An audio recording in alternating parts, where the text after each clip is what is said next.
الحمد للہ وکفا وسلام علی عبادہ الذین اصطفیٰ اما بعد فاعوذ باللہ من الشیطان الرجیم بسم اللہ الرحمن الرحیم ظہر الفساد فی البر والبحر بما کسبت ایدی الناس لیذیقہم بعد الذی عملوا لعلہم یرجعون او کما قال اعوذ باللہ من الشیطان الرجیم وما اصابکم من مصیبت فبما کسبت ایدیکم ویعفو عن کثیر صدق اللہ العظیم وصدق رسولہ النبی الامین المکین الکریم۔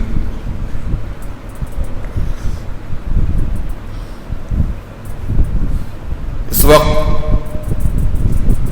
پورے ہندوستان میں الیکشن کا ماحول ہے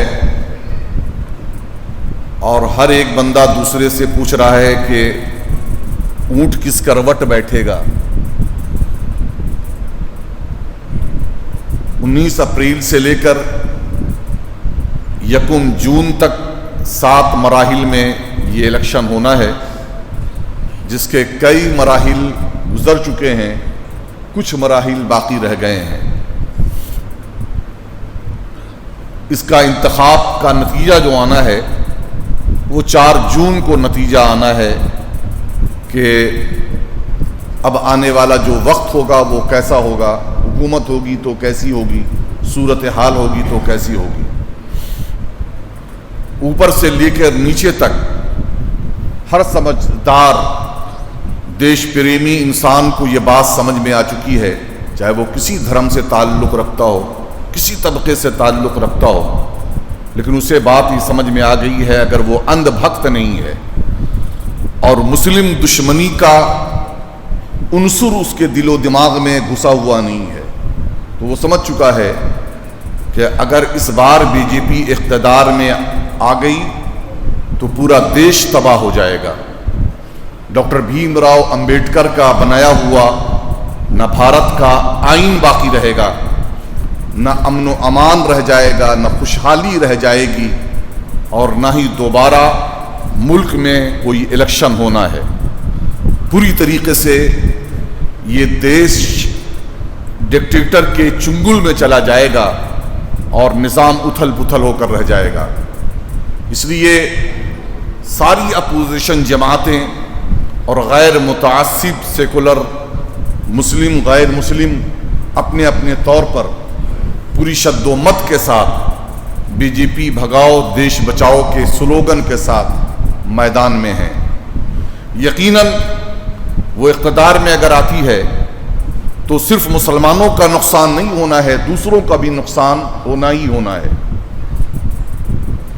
کسی بھی ملک اور کسی بھی دیش کی اتنی بڑی آبادی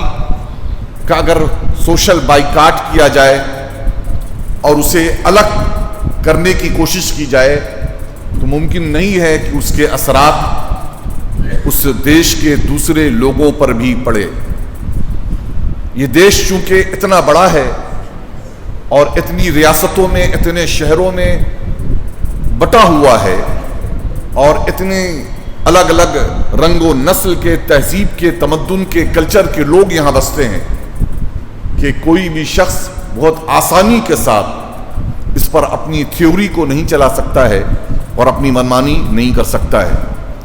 لیکن بہرحال